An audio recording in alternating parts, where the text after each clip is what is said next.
Bienvenue à tous pour cette radio bien-être, cette septième édition. Donc c'est une visioconférence organisée par l'Association nationale de développement agricole TRAM. Je suis Céline Marek, membre de l'équipe projet bien-être et relations humaines à TRAM et je vais animer cette radio. Vous êtes aujourd'hui agriculteur, salarié agricole, agent de développement ou encore journaliste et vous souhaitez améliorer votre bien-être au travail. L'objectif est de vous permettre d'approfondir vos connaissances depuis chez vous ou sur votre lieu de travail, une thématique précise. Et donc aujourd'hui, pour cette septième édition, nous allons traiter de rebondir, trouver l'énergie après une difficulté. Nous allons découvrir comment rebondir, changer de vie, changer de direction après une difficulté, trouver l'énergie des bonnes personnes pour se poser les bonnes questions. Ainsi, au cours de cette septième radio, écoutez 3 témoignages. Essayez de peut-être couper vos micros pour pas qu'on ait de retour quand vous prenez pas la parole. Donc, nous allons écouter 3 témoignages. Celui de Emmanuel Marguet, ancien agriculteur reconverti en coach dans le Doubs. Celui de Thierry Davoise, ancien salarié agricole dans le Tarn. Et nous terminerons avec Jean-Claude Viou, formateur et coach en gestion et développement des relations humaines. Donc, chaque intervenant témoignera une dizaine de minutes et ensuite, nous pourrons répondre à vos questions pendant une vingtaine de minutes. Nous pouvons les recevoir dans le chat ou également par SMS. Je vais vous mettre le numéro de téléphone dans le chat que vous puissiez envoyer vos questions à Elsa, ma collègue, qui devrait nous rejoindre. Voilà. Soit vous utilisez le chat, sinon si vous êtes plus à l'aise, vous pouvez aussi les envoyer par SMS. Alors, nous allons démarrer tout de suite. Pour avoir une écoute confortable de la radio, donc je vous demande de couper vos micros, sauf aux intervenants lorsqu'ils prennent la parole, bien entendu. Voilà, ce sera plus facile pour tout le monde. Emmanuel Marguet, vous êtes un ancien agriculteur reconverti en coach. Vous avez vécu une grosse difficulté il y a quelques années en tant qu'agriculteur. Comment avez-vous rebondi ? Alors, déjà bonjour à toutes et à tous. Merci, je suis très honoré pour l'invitation. C'est une large question, mais je dirais que c'est un système, comme je comparerais ça moi comme avec le corps humain. On se relève après, on rebondit, on se relève après un crash grâce à un système. C'est-à-dire que moi, il y a eu plusieurs éléments. J'ai eu mon entourage, j'ai eu tous ceux qui m'aimaient vraiment. J'ai eu un coach qui a été important dans le fait de se relever. J'ai eu, voilà, il y a tout un système qui se réorganise et qui se met en place, et, dont moi-même, puisque je fais partie du système. Et voilà, donc je dirais qu'arriver à se relever, à rebondir, entre notre clan, entre les conseils extérieurs, entre la vie aussi qui fait son œuvre, voilà, tout ce système-là fait que on arrive à trouver les ressources. Et une des grandes leçons, c'est que j'ai pu faire la différence entre s'appuyer sur la notion de s'appuyer sur ou de se reposer sur. Et en fait, la notion de s'appuyer, elle est très importante parce qu'il faut avoir plein de petits points d'appui. Parce qu'après, au début, surtout dans l'agricole, ça a été très fort. On pense qu'on peut se relever tout seul et se reposer que sur nous. Et en fait, c'est juste pas possible dans ce genre de situation. Donc voilà, avoir plein de petits points d'appui permet d'avoir un système autonome et beaucoup plus solide plutôt que de compter que sur soi ou que sur les autres. Voilà. Voilà. Il y avait, quand on a préparé la radio, il y avait une leçon dont vous m'aviez parlé, c'est notre cerveau qui est comme une caméra qui nous fait un film. Yes, c'est-à-dire que moi j'ai pris, grâce à cette claque, j'ai pu apprendre 3 grandes leçons. La première, c'est la posture. C'est-à-dire que on voit souvent dans l'agricole, les gens ils travaillent beaucoup physiquement, ils sont courbés. en fait, notre posture détermine aussi comment on se sent. Donc, on a soit une posture d'humilité, ou soit une posture où on se sent humilié, soit on se sent fier. Donc, la première notion, c'était ça. La deuxième, oui, c'est hallucinant. Notre cerveau, il va lire une partie de la réalité. Hein. Et donc, moi, ça a été la plus grande leçon, c'est que c'est pas les événements de notre vie qui déterminent comment on se sent. Et ça, c'est super important. Parce que l'événement, c'est une chose, c'est un fait. Et il faut différencier les faits de l'histoire. Comme dans mon cas, hein, faire faillite, c'est un fait. L'histoire, ça a été hallucinant. Donc, des moments, je suis en mode tragédie. Donc, mon cerveau, moi, on va se concentrer sur des détails de l'histoire qui vont me faire souffrir en disant j'ai perdu. Donc, j'ai perdu de l'argent, j'ai perdu de l'estime de moi, j'ai perdu. Et en même temps, il y a une autre partie de notre cerveau qui est capable de le voir en mode comédie, en disant, ben, en fait, tu as autant perdu que gagné, tu as gagné en amour, tu as gagné en compréhension de la vie, tu as gagné en psychologie, tu as gagné... Donc, finalement, à chaque fois, c'est équilibré. Hein, dans tout ce qu'on vit, il y a perte et gain à la fois. Et donc, c'est hallucinant de voir comment notre cerveau, il va ou se concentrer sur la tragédie ou sur la comédie. Et notre rôle, c'est de se concentrer sur quelle histoire je me raconte. Et comme c'est impossible d'être toujours concentré sur l'histoire comédie, et ben, ma foi, des moments, on bascule en mode tragédie. Et le but, c'est de s'y remettre en un minimum de temps. Donc, au lieu de mettre 30 ans à s'en remettre, c'est de passer à 3 ans, voire 3 semaines, voire 3 jours. Donc, le moment où on est en lecture tragédie, et ben, c'est de savoir réorienter et de se concentrer sur des détails de l'histoire qui nous font aller mieux. Et voilà pourquoi j'écris en gros maintenant partout. C'est pas les événements de notre vie qui déterminent comment on se sent, c'est l'histoire. Et la troisième clé que j'ai découverte, c'est la notion de responsabilité.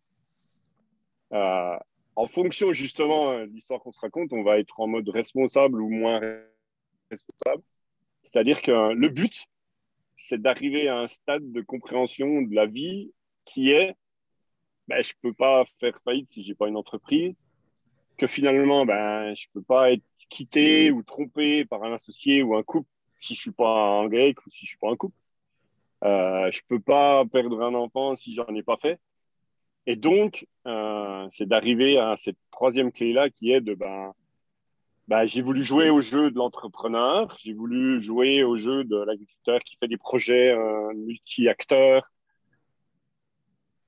que finalement, ça a foiré et que c'est un privilège.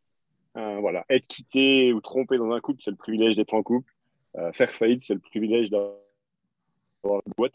Et donc, c'est ça la troisième clé, c'est d'arriver à prendre sa responsabilité, et d'augmenter son niveau de conscience, de se dire, voilà, j'ai voulu jouer au couple ou à l'entrepreneur ou à la société grecque ou à plein d'autres choses, au jeu de la vie, hein, ou à faire des enfants.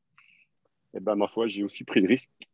Des inconvénients qui vont avec, c'est que je peux des fois perdre un enfant, je peux des fois perdre un couple, je peux des fois perdre des hectares, je peux des fois avoir du gel. En ce moment, c'est voilà, l'inquiétude du gel, etc. Donc, c'est la troisième clé, c'est d'arriver à être en mode responsabilité élevé, niveau de conscience élevé, en disant, bon, je me suis incarné, je joue au jeu de la vie, et ma foi, j'assume les conséquences et les inconvénients qui vont avec le jeu.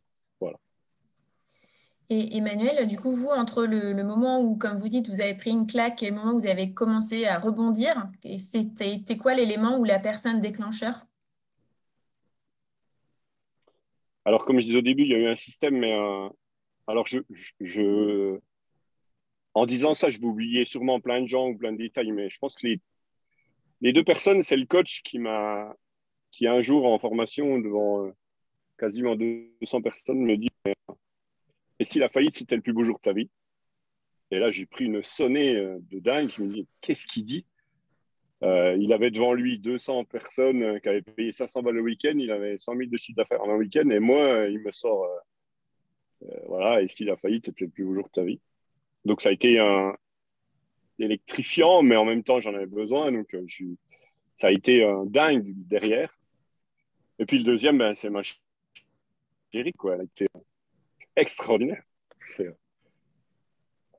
Voilà, j'en ai même l'émotion là qui vient. Elle a été hors du commun.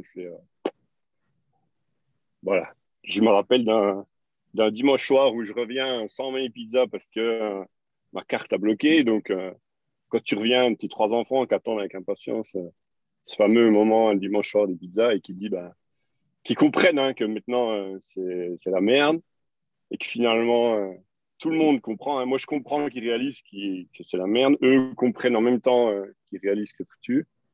Et là, ma chérie qui donne grandiose dit, bah, on va se faire une raclette, quoi. Qui décongèle un morceau de raclette en un temps record. Et voilà, donc franchement, ces deux personnes-là ont été des piliers énormes. Et je les en remercie, mais avec tout aussi les autres petits piliers, tous ces gens qui m'ont prêté 500 euros, tous les gens, j'oublie pas tout cela, mais les deux principaux, ça a été mon coach et mon chéri. Hein. Est-ce que vous considérez aujourd'hui que vous avez rebondi? Ah oui, ah ouais, et c'est pour ça que j'en fais mon métier, c'est que je voudrais partager mon expérience puisque je l'ai vécu, donc j'ai une crédibilité à relever des gens et il me semble que dans l'agriculture, en ce moment, ça souffre, ça a beaucoup souffert, mais en même temps, je voudrais rendre ce qu'on m'a donné et puis en même temps, voilà, participer à un mouvement où voilà, le rebond, ça fait partie aussi de la vie, du jeu, voilà, et voilà pourquoi j'en fais aujourd'hui mon métier. J'espère aider un maximum d'agriculteurs dans les rebonds. Voilà. Est-ce qu'il y a autre chose que vous vouliez ajouter? Bah, je dirais qu'en conclusion,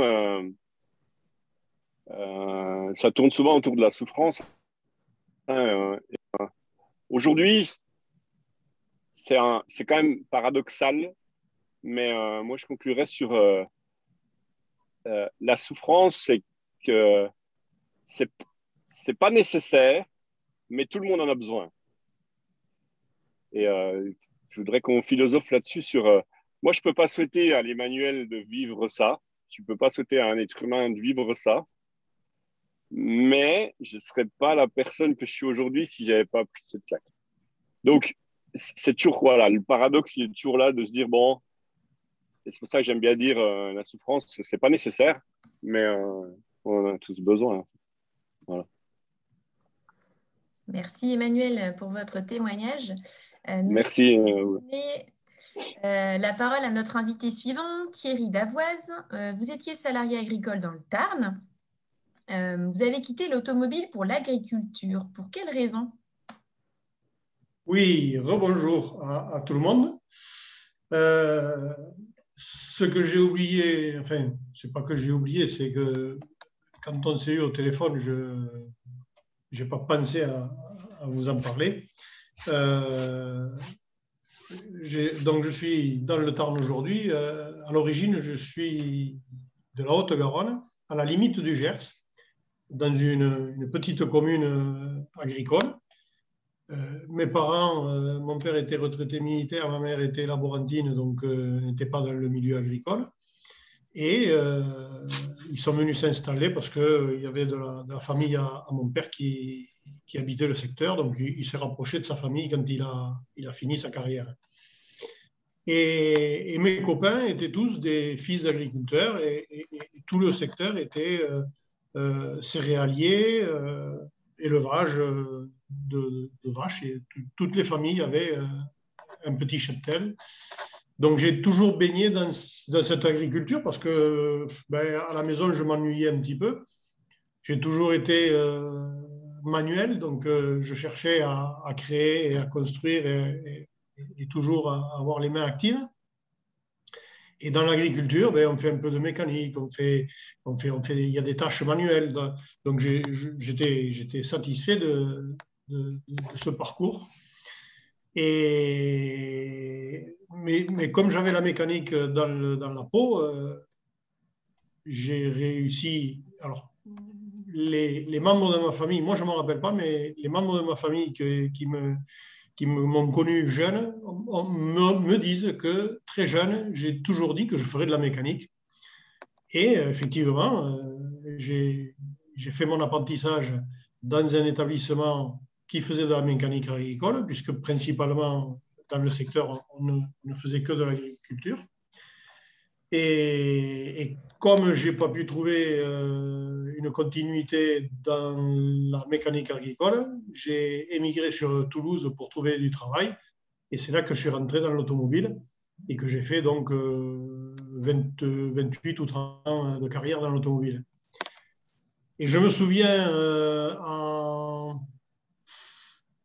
95 à peu près, avoir dit à une secrétaire, de toute façon, je ne ferai pas ce métier de l'automobile pendant 107 ans, il faudra qu'un jour que je change. Et c'est une pression qu'on m'a mis. Apparemment, on n'avait plus tellement envie de travailler avec moi. On m'a mis la pression, ça m'a provoqué un début de burn-out et j'ai été obligé de lâcher le morceau et de démissionner. J'ai cherché à rebondir, j'ai trouvé un autre employeur en automobile avec qui ça s'est mal passé parce qu'il s'était trompé d'individu. Il pensait pouvoir me faire certaines choses qui n'étaient pas très catholiques, pas très légales. Et moi, j'étais éduqué par un militaire, on n'a pas l'esprit tordu. Donc, comme je ne rentrais pas dans le moule, lui m'a licencié. Donc, pour moi, ça a été un burn-out. Donc, en 2009.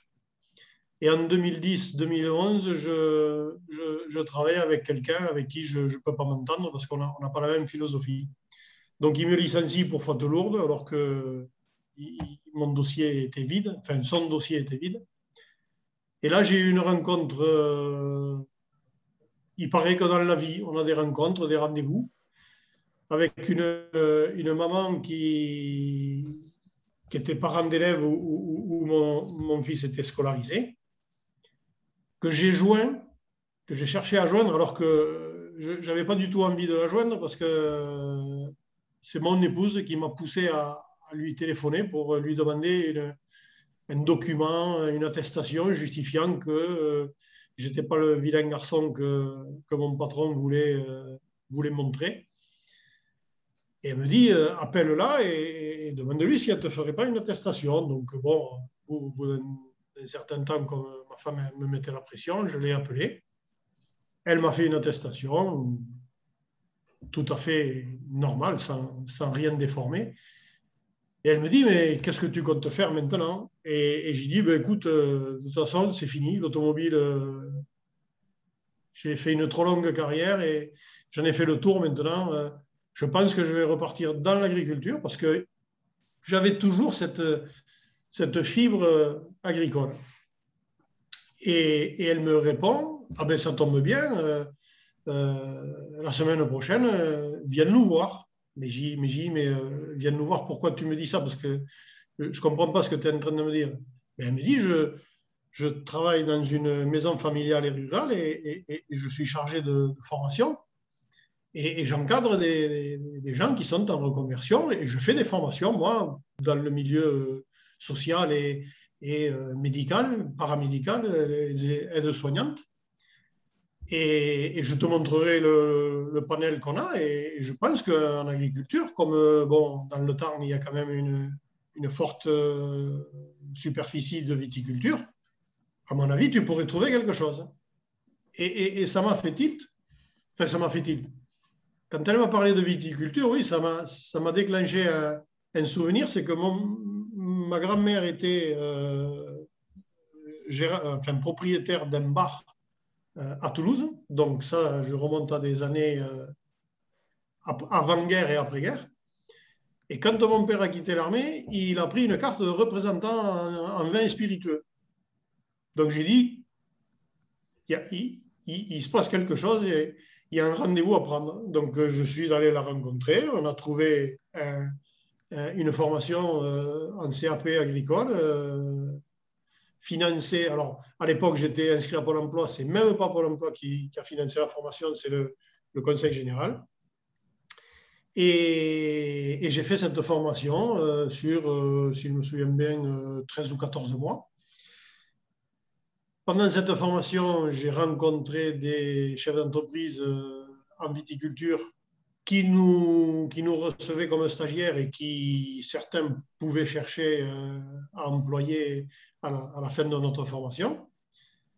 Bon, apparemment, je me suis comporté correctement puisqu'il m'a demandé si je voulais travailler chez lui et j'ai fait un parcours donc, en viticulture. Et je me dis, on te propose de revenir à la vigne alors que tes ancêtres avaient une branche plus ou moins aiguillée sur la vigne, et on te propose une formation de quelqu'un que tu ne voulais pas contacter, et tu aurais pu passer à côté du rendez-vous. Donc, il y a des bizarreries dans une vie, et à certains moments, je me demande s'il n'y a pas des rendez-vous qu'il faut pas louper. Et peut-être, comme Emmanuel, qui a eu ce rendez-vous avec ce coach et qui l'a aidé à rebondir.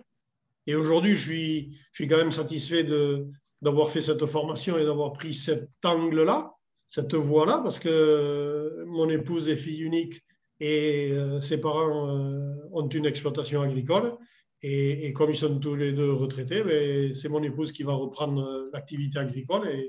Et comme elle est encore salariée du commerce, ben, c'est moi qui vais lui entretenir les parcelles agricoles. Donc, la boucle est faite, quoi. Donc, une rencontre avec une formatrice. Vous m'aviez aussi parlé d'un formateur passionnant. Ah oui, oui. Convaincre. Pendant cette formation, j'ai rencontré un formateur avec un dialogue pointilleux, précis, on voyait qu'il aimait ça et on voyait qu'il aimait la vigne et qu'il connaissait son domaine, quoi. Il n'était pas avare de conseils et d'informations, et puis on pouvait lui poser toutes les questions qu'on voulait. Il avait réponse à tout, quoi. Donc, pour moi, c'était une mine d'or à exploiter. Et moi, lui tirer les vers du nez, lui poser toutes les questions les plus saugrenues pour savoir si mon raisonnement était bon ou mauvais. Et c'est vrai que ça m'a fait grandir, ça m'a fait avancer, ça c'est clair. Donc, une femme têtue, une formatrice qui vous a orienté et un formateur passionnant pour rebondir de votre côté, Thierry. Ben, merci beaucoup pour votre témoignage. On va maintenant donner la parole à notre dernier invité, Jean-Claude. Donc, vous êtes formateur et coach en gestion et développement des relations humaines. Alors, en quoi consiste votre métier exactement ?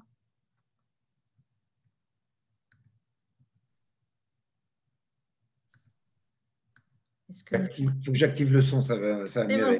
Bon. Oui, voilà, c'est fait.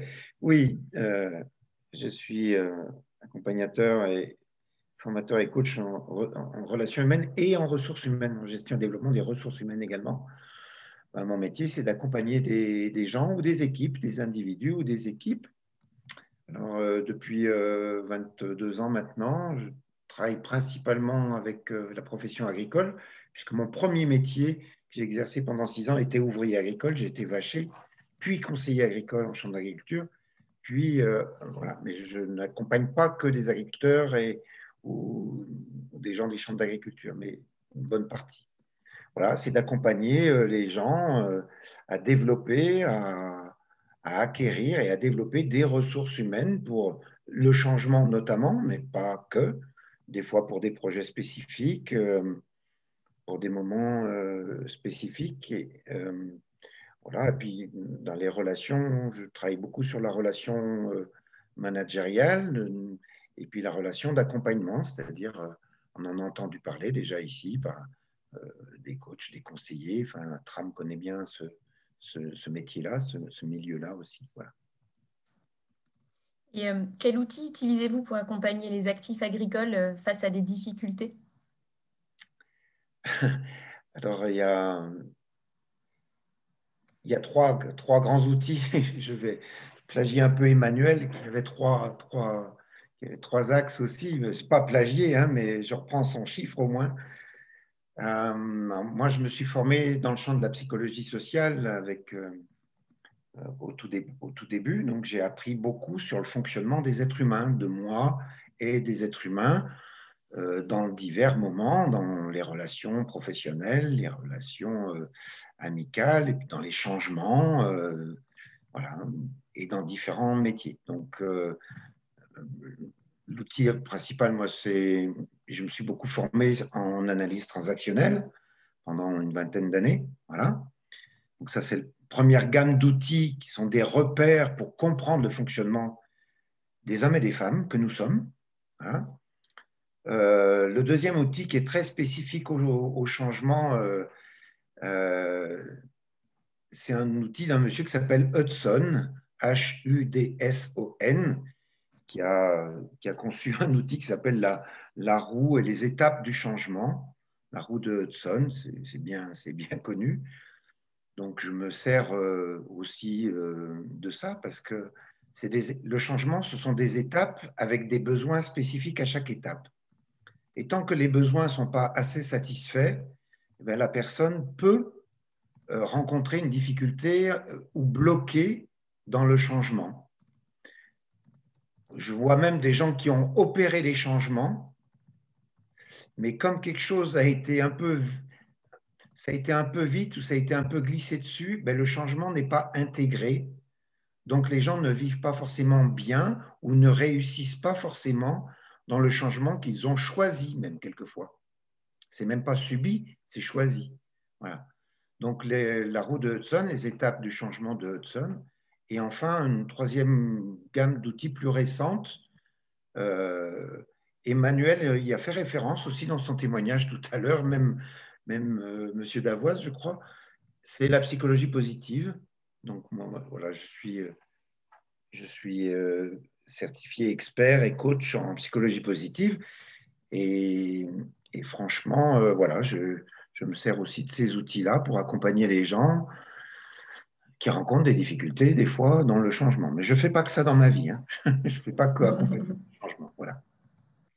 Et on dit souvent qu'il faut bien s'entourer. Emmanuel et Thierry l'ont bien illustré. Mais concrètement, comment peut-on faire? Y a-t-il des personnes ressources?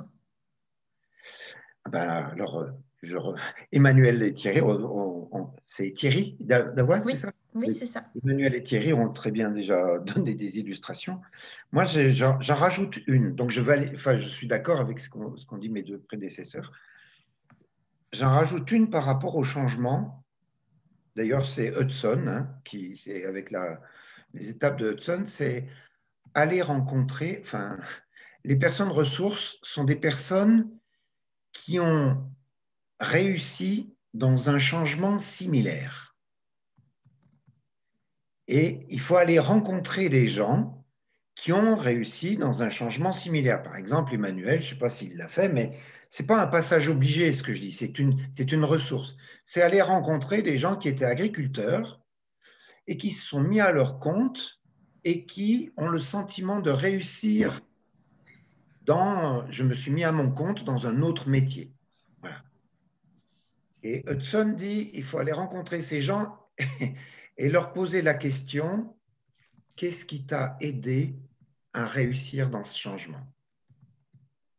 Et quelquefois, alors moi j'étais salarié par exemple, j'étais salarié 12 ans dans une chambre consulaire et j'avais déjà appris ça et je suis allé voir des gens qui avaient été salariés et qui se sont mis à leur compte dans un métier proche du mien, formateur, consultant, etc. Et je suis allé voir au moins 3 personnes et je leur ai dit, qu'est-ce qui t'a aidé, toi, à réussir? Alors déjà, j'ai trié parce que j'avais une liste d'une douzaine de personnes et je me suis renseigné, je dis, mais qui est aujourd'hui vraiment content de son changement? Et je suis allé voir 3 personnes qui étaient contentes de leur changement et elles m'ont raconté leur changement professionnel et je leur ai demandé, qu'est-ce qui t'a aidé à changer? Et parmi les choses qui m'ont été dites, il y a des choses qui ont fait écho chez moi. Et je me suis dit, ah, ben, si ça fait écho chez moi, je vais me servir de ça. Je vais le prendre comme un tournevis, comme un outil, quoi. Enfin, vraiment, ou une clé de 12, si on a un boulon de 12 à dévisser, quoi. Voilà. Et il y a des choses que je n'ai pas retenues dans ce qu'il m'avait dit, qui ne faisaient pas écho. Et puis, il y a des choses que je me dis, ah oui, un tel me dit que ça l'a aidé à réussir. Ça résonnait chez moi. Je dis, OK, je vais le faire. Et je l'ai fait, mais concrètement. Je ne sais pas si je réponds à votre question, Céline, mais… Si, tout à fait. Est-ce que vous auriez un conseil à donner à un actif agricole pour rebondir face à une difficulté qui lui semblerait insurmontable?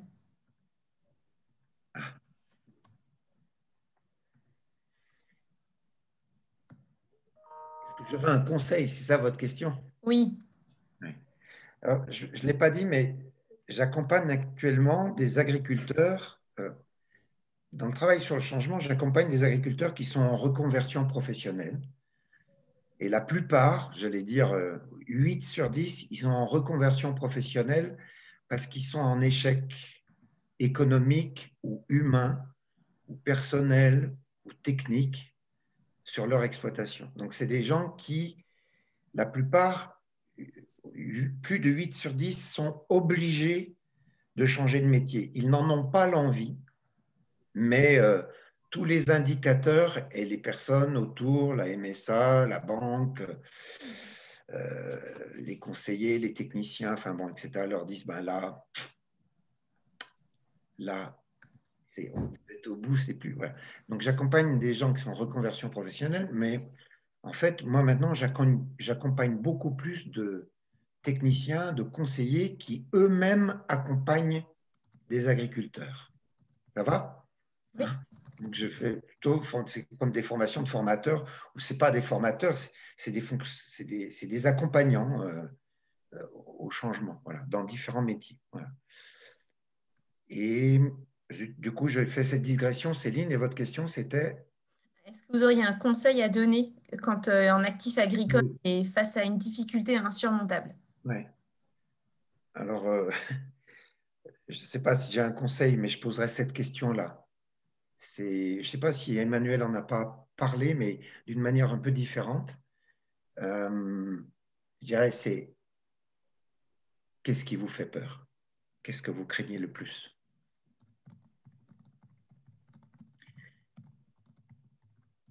Parce que Emmanuel a très bien dit, la capacité de rebond, elle existe, moi je crois chez tout le monde, elle est possible chez tout le monde, mais quelquefois il y a quelque chose d'émotionnel, la peur. Je dis bien quelquefois et pas toujours, mais quelqu'un qui dit je vois bien que je devrais arrêter, je devrais bien que je pourrais faire autre chose, mais j'y arrive pas, j'y arrive pas. Ils sont devant une difficulté d'opérer le changement. Moi, ça me fait penser à OK, qu'est-ce qui vous inquiète? Qu'est-ce que vous redoutez? Qu'est-ce que vous craignez? De quoi vous avez peur vraiment? Alors ça, c'est pas facile parce que les hommes et les femmes, nous répondons pas de la même manière à ça, j'ai observé. Les femmes disent assez facilement ce dont elles ont peur, et dans le milieu agricole notamment, les hommes ont plus de mal. Certains savent très très bien dire, mais les hommes ont beaucoup plus de mal, j'observe, à dire non, c'est pas que j'ai peur, mais et en fait, parce que culturellement, je suis un homme, hein, donc je ne jette pas l'opprobre à mes collègues masculins. Et je trouve que les femmes sont plus faciles à dire moi j'ai la trouille de payer cher, que ça me coûte, etc. Voilà. Est-ce qu'il y a autre chose que vous voudriez ajouter sur comment rebondir après une difficulté?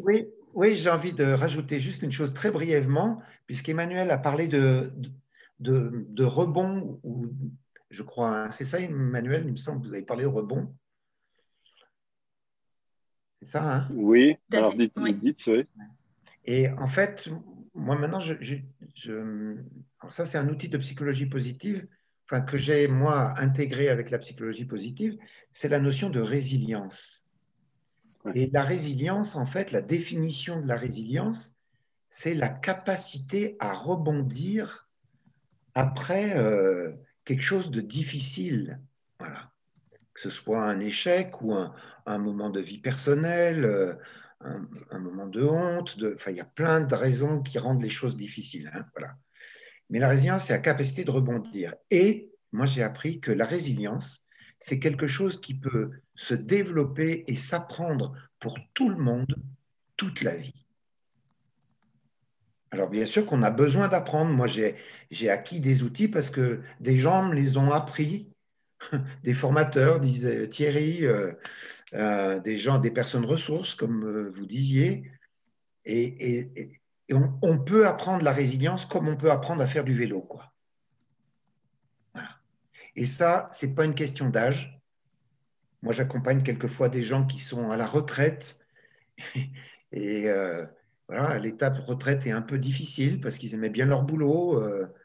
Voilà, alors, vous voyez, c'est comment je rebondis ou après un accident de vie. Voilà. Et la résilience s'apprend. Je veux dire ça comme une note d'espoir dans laquelle moi j'ai une foi absolue. Quelqu'un qui est intéressé par rebondir peut apprendre la résilience. Après, quelqu'un qui dit j'en ai rien à foutre de ces salades, il est peu probable que la personne apprenne. Mais s'il y a un petit crédit, on peut apprendre vraiment, pratiquement. Comme à cuisiner, à faire des crêpes ou à n'importe quel truc pratique. Voilà. Merci Jean-Claude pour votre témoignage. Comme prévu dans le programme, nous allons maintenant passer la parole aux auditeurs. Donc, si vous avez des questions, n'hésitez pas à mobiliser le chat. Donc, vous pouvez cliquer sur le petit bouton discussion en bas et poser votre question directement dans le chat et on se chargera de la poser pour vous. J'avais déjà des personnes qui, en s'inscrivant, avaient posé 2 questions. Donc, j'en ai une qui va peut-être concerner à la fois Emmanuel et Jean-Claude. Il y a une personne qui demandait, donc c'était Sylvie Leroux, comment se repositionner en tant que coach après 30 ans en tant qu'agricultrice. Elle voudrait donc être coach auprès des agriculteurs. Son souhait, c'est de partager son expérience afin de les aider à retrouver du sens et de l'amour dans leur métier. Alors, je ne sais pas si Jean-Claude ou moi, mais allez. Là, on est à faire justement à l'histoire qu'elle va se raconter. C'est-à-dire qu'elle a d'autorisation à demander à personne. C'est-à-dire que si tu veux arrêter un métier, en faire un autre, changer, faire coach, là-dessus, aucune autorisation. Personne n'a le droit de lui dire tu ne dois pas ou tu ne peux pas. Et justement, c'est ce que j'ai précisé sur l'histoire. Quelle histoire elle va se raconter? Il y a des moments où elle va se raconter l'histoire en disant mais je suis qui moi pour aller donner des leçons aux autres? Après, voilà, ça va être l'histoire là-dedans. Et soit elle se raconte une belle histoire en disant je le sens, j'ai envie et j'y vais, et je suis prêt à vivre les critiques, et je suis prêt à vivre voilà, tout ce qui peut se passer et de découvrir les inconvénients au fur et à mesure. Voilà. Et des moments, elle va être dans l'histoire de se dire ça sert à quoi? Et puis voilà, est-ce que je suis crédible? Et puis ça. Donc moi, je lui dirais oui, mais oui, feu, vas-y. Et de toute façon, tu vas vivre, de toute façon, dans tous les cas, tu vas vivre un principe d'équilibre. Tu vas vivre une paire d'avantages d'inconvénients, tout le temps. Si tu restes agricultrice jusqu'à la fin, tu vas vivre une paire avantages inconvénients. Et si tu vas dans le coaching, tu vas vivre une paire avantages inconvénients. Et donc, c'est quel est le poids? C'est-à-dire, quel est le poids de la paire avantages inconvénients de rester et quel est le poids de la paire avantages inconvénients d'aller coach? Et après, tu le sens. Une fois que tu as fait les 4 piliers, tu as fait ta liste de 30 inconvénients à rester agricultrice, 30 avantages à rester agricultrice, ensuite 30 avantages à être coach, 30 inconvénients à être coach, puis tu sens après. Après le mental, c'est là l'exercice, le mental, il ne comprend plus et c'est le cœur qui souffre. Le cœur, il sait. Le cœur, je ne sais plus comment elle s'appelle, Mme Leroux, là. Son cœur, il sait ce qu'il faut faire. Le problème, c'est le mental, il faut équilibrer le mental. Il pour qu'il arrête toutes ces histoires et que le cœur prenne la décision, pas le mental. Ouais.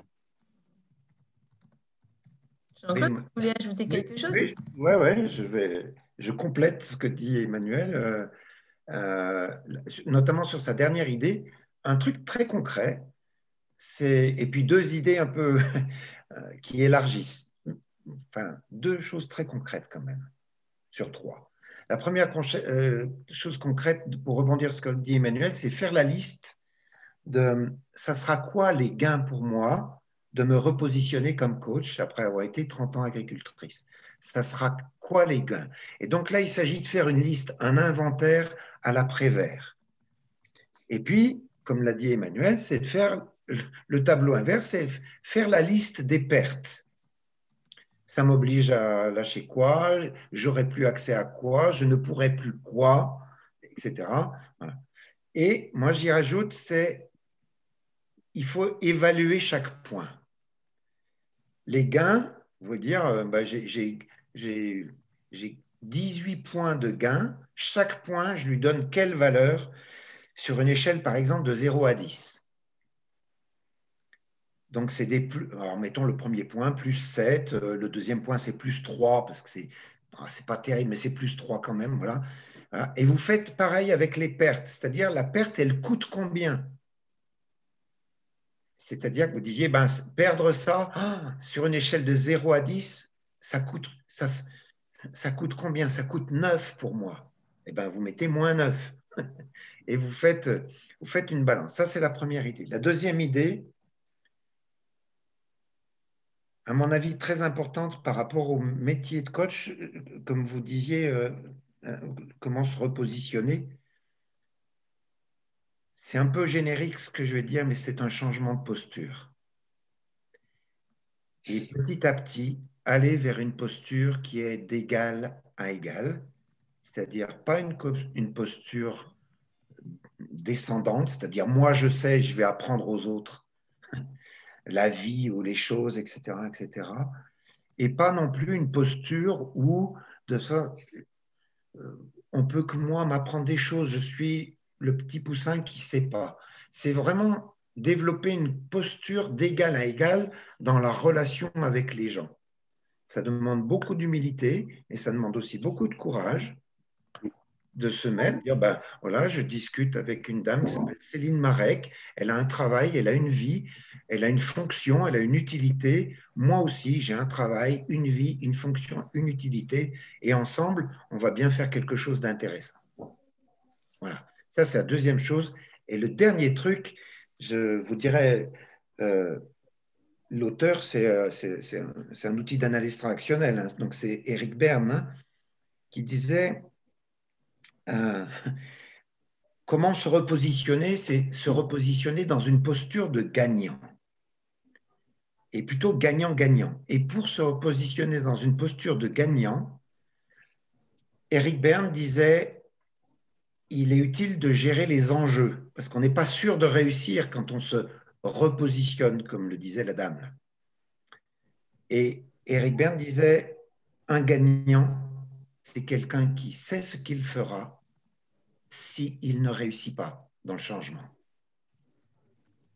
Et, il ajoutait, et il n'en aura pas honte. Quand je me suis mis, moi, à mon compte, c'est-à-dire, moi, je suis d'une famille de salariés de la métallurgie, vous voyez, il n'y avait aucun chef d'entreprise dans ma famille. Alors, j'ai une toute petite entreprise, hein, mais voilà. Et quand j'ai quitté mon boulot de salarié, mon frère aîné, je lui ai dit, voilà, je vais me mettre à mon compte.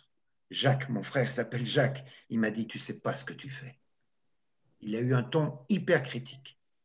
Donc, je n'étais pas encouragé du tout, hein, dans le changement, alors que j'avais un cœur gros comme ça à y aller. Et j'avais appris ça déjà. J'avais dit, il me fout la trouille. Et moi, je me suis toujours dit, si je ne réussis pas dans ma reconversion d'un métier de formateur et de coach, je sais ce que je referai. Et moi, j'avais de refaire ouvrier agricole. Je rachetais une paire de bottes, je rachetais une cote de travail et je me mettais sur le marché du travail et devant toute ma famille, je n'avais pas honte. Et j'étais content de moi. Et Eric Berne dit que c'est ce qu'il appelle une mésore, une meilleure solution de repli. Tiens, c'est un outil. Meilleure solution de repli. C'est-à-dire pas, ben, si ça ne marche pas, tant pis, je ferai chauffeur-livreur. Non, ça, c'est tant pis. Non, si ça ne marche pas, si je ne réussis pas, je sais ce que je ferai et tous les matins, je me regarde avec le sourire dans la glace, quoi. Voilà. Un gagnant, c'est quelqu'un qui sait ce qu'il fait si ça ne marche pas. Merci Jean-Claude. J'aurais juste une petite question pour Madame Leroux. Oui. C'est une question un peu en thérapie et c'est pour comprendre un peu sa psychologie. Pour elle, c'est quoi le contraire de la mort? Voilà, c'est juste, je voudrais savoir selon elle. Je ne crois pas qu'elle soit présente aujourd'hui. C'est pas grave, mais juste qu'elle puisse le noter. Parce qu'en fait, dans ces enjeux-là, il y a un enjeu d'être à l'aise avec faire mourir les choses et pour renaître à autre chose. Et en fait, il y a beaucoup de gens qui sont pas trop à l'aise avec cette notion de... Donc l'inverse pour l'audience, l'inverse de la mort, c'est la naissance. Il faut être à l'aise avec cette notion-là dans la psychologie d'être humain pour pouvoir... parce que là, elle fait mourir un système pour renaître à un autre. Il faut être super à l'aise avec ça. Très bien. Merci, Emmanuel. Il y avait du coup une autre question. C'était comment retrouver cette énergie pour rebondir? Quel est le bon moment pour rebondir? Donc ça, c'est une personne qui accompagne des agriculteurs qui disait, suite à un burn-out, il y a une phase de repos qui est nécessaire, mais comment savoir quand c'est le moment de rebondir et qu'il faut arrêter de se reposer?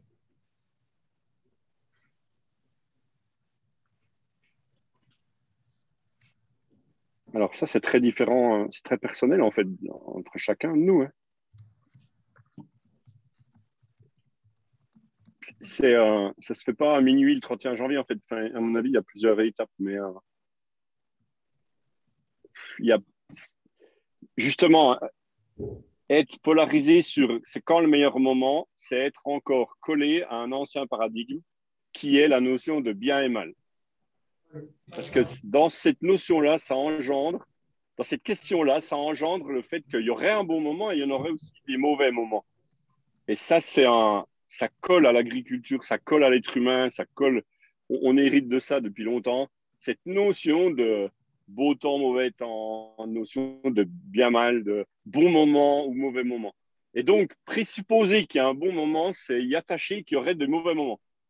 Et donc, c'est très difficile de répondre pour moi à une question pareille en disant il n'y a pas de bon et de mauvais moment. Tu t'essayes, si jamais tu vois que c'est trop fatigué, tu te reposes, puis tu réessayes, puis enfin voilà. Et ça, c'est une super, pour moi, opportunité de se dire, mais on est collé à un monde de bien mal et il faut s'en détacher énormément, quoi. Donc, pour moi, la réponse, c'est qu'il n'y a pas de bon moment, ni de mauvais moment. Je suis assez d'accord avec Emmanuel sur si au moment où on tente un rebond, un changement, c'est poussif, ça ne marche pas, ça en galère, mais l'expérience valait le coup de s'en... L'expérience permet au moins de se rendre compte que ce n'est pas tout à fait le moment. Pour moi, c'est très subjectif. Quel est le moment? C'est très subjectif à chacun. Emmanuel l'a dit aussi. Pour moi, c'est le niveau d'énergie. C'est est-ce que je le sens? Est-ce que je dispose d'énergie pour prendre un risque, me montrer courageuse ou courageux, donc opérer concrètement un changement? Est-ce que je le sens? Voilà, quand quelqu'un, moi je vois des gens qui sont parfois assez déprimés dans des accompagnements au changement, et voilà, l'entourage leur dit, il faut te secouer, hein. Et là, la personne, elle est comme ça, et il faut te secouer, c'est une belle intention, mais ça n'aide pas la personne. Parce que la personne, elle dit, non seulement j'y arrive pas, non seulement on me dit qu'il faut que je le fasse, mais j'y arrive pas, ça aggrave quelque chose de l'énergie qui n'est pas aidante, quoi. Voilà. Ok. Il y avait une autre question Comment apprendre à travailler différemment pour ne plus revivre les mêmes difficultés? Oula.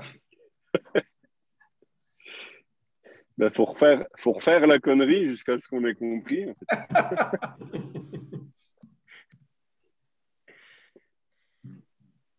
Ben, alors, ça dépend dans quelle situation. Hein.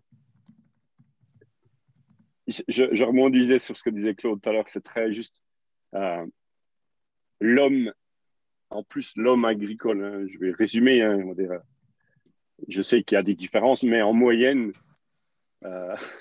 l'homme va répéter beaucoup de fois la connerie, il est beaucoup plus buté, voilà, lui, c'est la force, il a du mal avec ça, il a du mal à être faible, alors que les femmes apportent beaucoup plus. Elles vont faire moins la connerie, elles sont beaucoup plus à l'aise avec la notion de faiblesse, parce qu'elles savent que depuis tout petite, ça c'est, voilà, elles vont être confrontées à ça, alors que le mec, lui, c'est un homme, ça pleure pas, puis un mec, c'est fort tout le temps, en toute situation. Donc l'homme doit apprendre à être à l'aise avec sa sensibilité et sa faiblesse. Inversement, la femme doit être à l'aise avec une question de puissance et de force. Et donc, ben, à mon avis, ça va être assez disparate entre les hommes et les femmes pour apprendre à ne pas faire les mêmes erreurs ou apprendre à gérer. Donc, voilà, je dirais que ça dépend aussi du sexe. Et l'homme va faire 20 fois la connerie, puis la 21e fois, il va dire « Ah, ça y est, j'ai compris ». Alors que la femme, elle en fait moins. Donc, c'est pareil, c'est à chacun de sentir. C'est pas évident. Moi, je rajouterais, ce qui peut aider, c'est de prendre des risques raisonnables. Ah, oui. Raisonnables, mais prendre des risques. Alors, bien sûr, pas risquer sa vie, mettre celle de sa famille en danger, enfin des risques. Mais il y a un moment où il faut dire, ouh là là, alors là, ça craint un peu. Eh ben, je crois qu'il faut y aller. La deuxième chose, c'est répéter les risques. Parce que ce qu'on trouve dangereux, la première fois, la deuxième fois, encore un peu, la troisième fois, plus beaucoup. Et la quatrième fois, la personne dit, mais finalement, c'est quelque chose de possible pour moi. Parce qu'elle a dépassé la peur. Voilà. Et prendre des risques et répéter la prise de risque.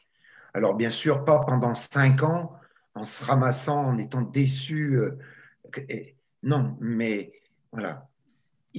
Dans le changement, il faut se décaler de quelque chose. Enfin, on a besoin de se décaler de quelque chose. Si on fait comme avant, eh ben, il n'y a pas de changement qui s'opère. Voilà, c'est facile à dire et moins facile à vivre, j'en suis bien conscient. Dans le cadre de cette émission, je me dis que ça vaut le coup de dire ça peut-être. Voilà. Merci Jean-Claude. Il y avait une question justement pour vous, Jean-Claude. Vous avez dit à un moment que vous aviez, en allant à la rencontre de personnes qui ont vécu des changements similaires, entendu des éléments qui faisaient écho sur voilà, des personnes qui avaient vécu la même reconversion professionnelle. Et la question, c'est est-ce que vous accepteriez de donner des exemples? Oui, oui, je peux en donner un, oui.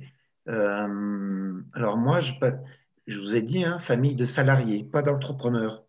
Moi, je me mettais à mon compte, profession libérale. J'avais 3 enfants, 3 jeunes enfants. Nous avions 3 jeunes enfants. Et moi, j'avais très peur de ne pas être, y compris en tant qu'homme, à l'époque, il y a 22 ans, de ne pas pouvoir subvenir aux besoins économiques de la famille.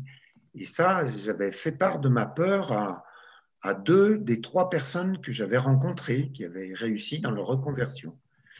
Et un de mes collègues m'avait dit, écoute Jean-Claude, si tu as peur au niveau de l'argent, et moi j'avais peur au niveau de l'argent, il me dit, il faut que tu fasses un truc, c'est que quand tu rentres 100 € de chiffre d'affaires, tu en mets 50 de côté et tu utilises les 50 autres euros pour toi. Il m'a dit, fais gaffe parce que les charges sociales, les 18 premiers mois, tu t'en rends pas compte, tu en payes très très peu. Et si ça veut rire, au bout de 18 mois, tu vas en payer. Donc, tu vas avoir une grimpée de charges économique importante. Il m'avait dit, pour faire face à ça, quand tu gagnes 100 €, tu en mets 50 de côté et tu ne dépenses que 50. Je donne une illustration. Voilà. Il pourrait y en avoir d'autres, hein, mais je pensais à ça. Merci. J'ajoute aussi que donc il y a une personne qui nous a mis, Justine de Solidarité Paysan, qui précise effectivement aussi que Solidarité Paysan, par rapport à la thématique qu'on aborde, voilà, c'est un réseau qui accompagne les agriculteurs au quotidien sur tous les aspects humains, sociaux, économiques, juridiques et administratifs. Et elle nous remet le lien vers leur site internet si jamais voilà, il y a des personnes qui nous écoutent qui sont concernées, ou si vous êtes des accompagnateurs qui avaient besoin de ressources. Je pense qu'effectivement, les personnes de ce réseau peuvent être très intéressantes à contacter. Et moi, je peux témoigner que c'est efficace. J'ai un voisin agriculteur que je salue presque tous les jours, qui a été accompagné de cette manière et qui, voilà, qui s'est développé, voilà, qui a rencontré une femme, qui s'est développé dans la vie professionnelle et personnelle. Donc, bravo aux gens qui l'ont accompagné de Solidarité Paysan.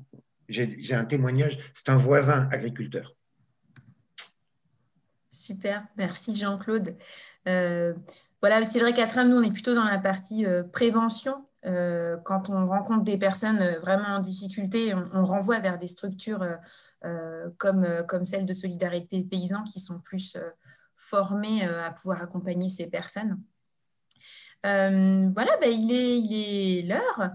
Cette 7e radio touche à sa fin. Merci beaucoup à Emmanuel, Thierry et Jean-Claude pour vos témoignages et votre participation. Merci aussi aux auditeurs de nous avoir posé toutes ces questions qui ont permis de bien compléter les témoignages. Ça a été très riche aujourd'hui. Vous retrouverez prochainement un compte-rendu de la radio sur notre site internet, et je mettrai également l'enregistrement de cette radio sur le site. Cette radio a été réalisée avec l'appui de Elsa Ebrard, Antoine Carré, qui sont restés discrets dans l'ombre, mais qui étaient avec nous, et aussi Pauline Mendes, qui nous a aidés sur la partie communication, qui sont des membres de l'équipe projet bien-être de Tram. Je vous souhaite, et nous vous souhaitons tous, une très bonne après-midi, et je vous dis à bientôt pour une prochaine radio. Merci Céline. Merci Céline, merci à toutes et à tous. Ciao.